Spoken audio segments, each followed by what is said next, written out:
third place yung alas. Ano pa rin masasabi mo sa naging performance sa third? Ayun, siguro medyo nakulangan lang kami doon sa performance namin, yung sa PASA. Medyo nag-off kami doon, so kami nakamagpili ng maayos. And we're very thankful pa rin naman na wala pa rin na injury sa amin. And ayun, siguro mas workout pa rin namin yung PASA namin and yung depensa namin para mas kumanda pa yung performance namin sa mga next tournament na laruin namin. Saan pinaka nag-improve yung team after nito? Sa nakita ko siguro yung confidence, siguro mas kailangan pang to-build. Kita ko nag-improve yung yung confidence namin as a team and as an individual. So kailangan pa namin workout para lahat kami buong loob and confidence mo gawin naman.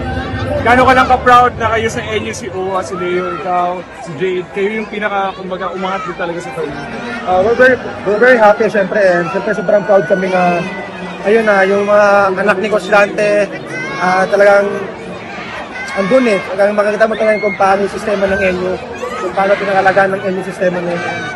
As you can see naman, talagang tinarabaho din talaga namin, hindi lang sa national team, at syempre pati sa NU. Pagdating lang ng second leg, ano yung may ipapangako ng alas na pagbawi kumpara sa nangyari ngayon? Siguro, sila yung mapapangako na magkakamedal tayo. Pero we'll do our best na may pakita ko ano yung best ng team namin. Siyempre, ilalaban pa rin namin kung ano yung dapat ilalaban.